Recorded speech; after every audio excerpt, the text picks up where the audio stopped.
Isang mapagpalang araw po sa lahat at maligayang Pasko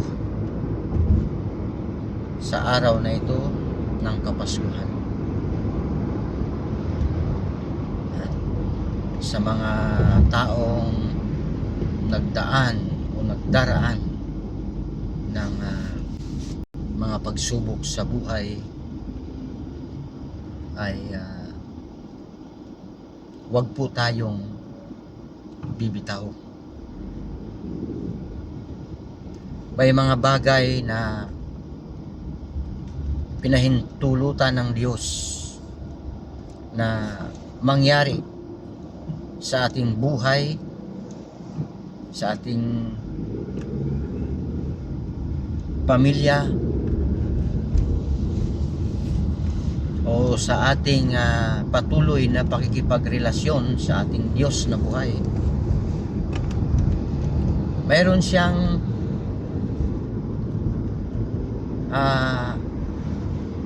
pinahintulot na kailangan nating maranasan. Ngunit kung minsan ito'y masakit, mabigat para sa ating kaisipan. Ngunit ang layunin ng Diyos lagi ito, kapag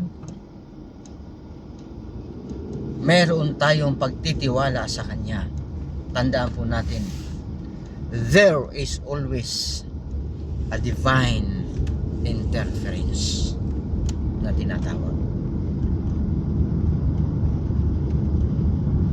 May mga masasakit, halos talagang mawasak ang ating buhay. Ngunit ang layunin ng Diyos ay hindi upang tayo ay saktan, hindi upang tayo ay pahirapan, kundi upang maalala natin siyang muli. Dahil sabi nga ng Biblia, kung saan tayo mahina, doon naman siya malakas. Di po ba kapag ang isang taong nahihirapan na at wala na siyang magagawa, ginawa niya na ang lahat, ngunit wala na siyang magawa sa kanyang sariling kakayahan, he did everything, but everything was useless.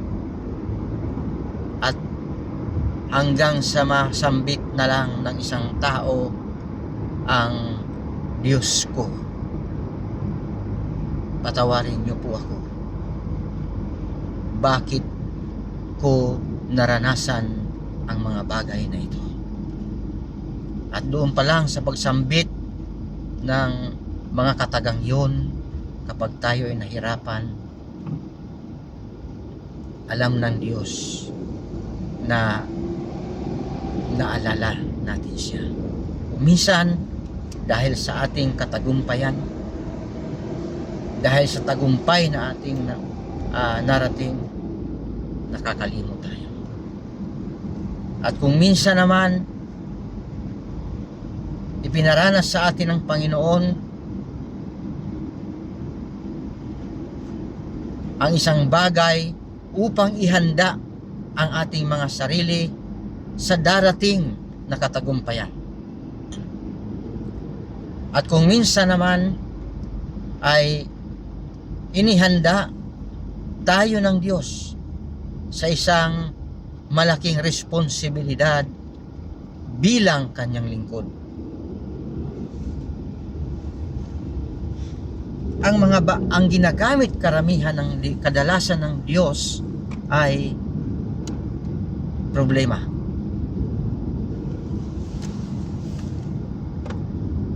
Upang maalala natin siya.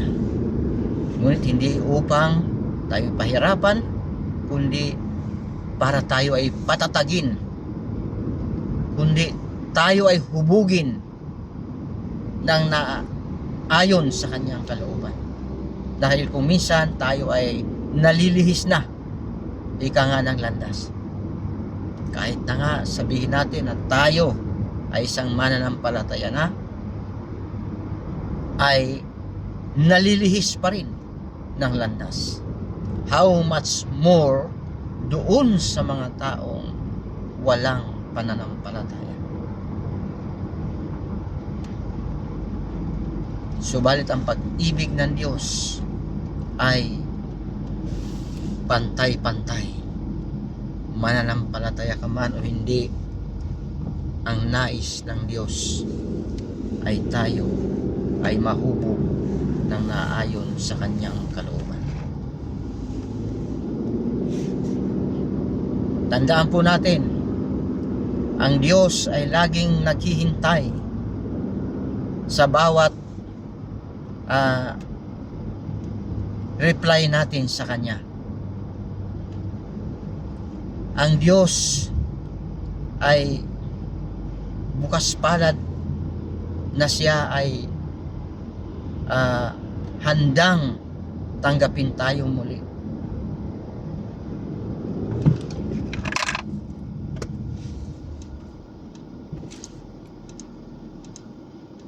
Mayroon man tayong mga pagkukulang, pagkakamaling nagawa,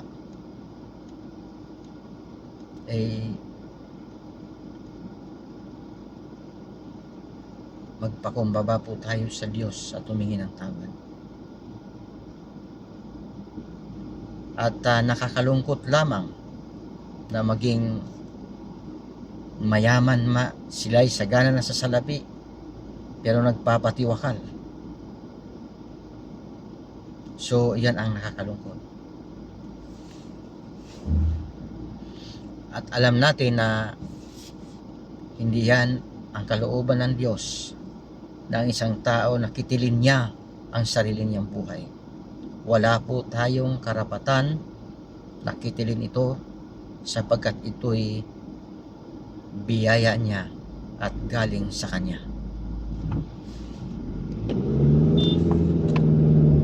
Kaya po, kung may problema man ang bawat isa, lumapit tayo doon sa mga lingkod ng Diyos na alam nating na siya ay pwedeng pagkatiwalaan, lalo na pagdating sa mga espiritual na bagay, at hindi lamang sa espiritual kundi maging sa lahat ng klase ng problema.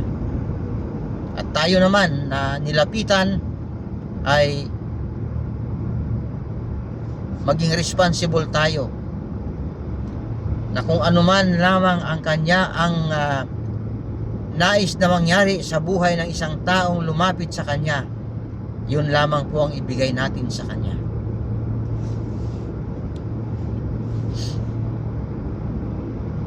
At anuman ang mga pinagdaanan natin nitong nagdaang 2025 ay pilitin natin nakalimutan ito at gawing inspirasyon kung paano mapaunlad ang mga bagay na hindi maunlad. At sa mga tao na hindi pa nakakilala sa Panginoong Hesukristo, tanggapin niyo po.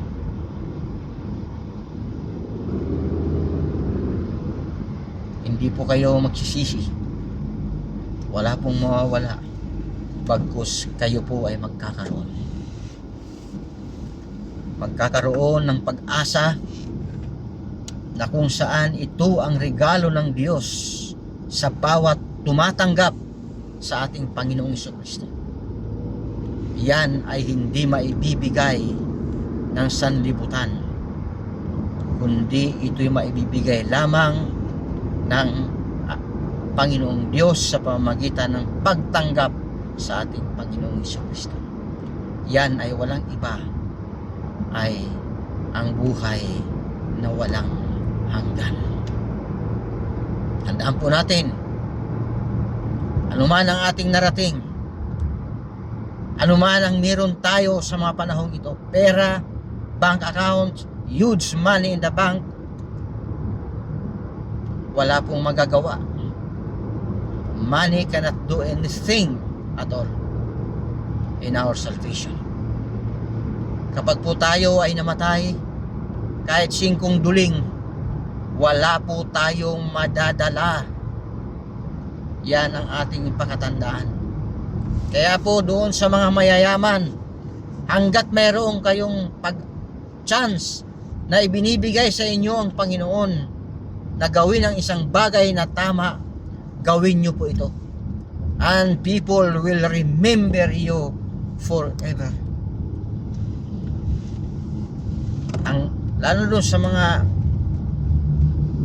politiko na patuloy na nagtatamasa ng kaginhawaan dahil sa kanilang pangungurakot, pagsisihan nyo na po ito.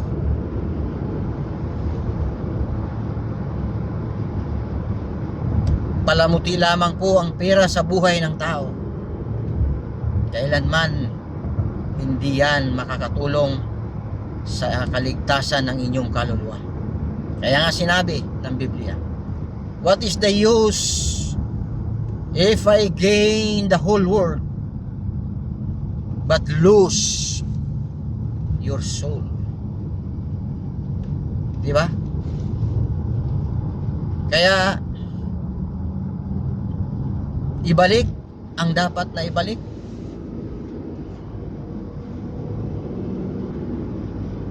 Itama ang mga pagkakamali. Pagsisihan ito at wag nang gawing muli, at pagpapalain tayo ng Diyos. Purihin po ang Panginoon. God bless us all.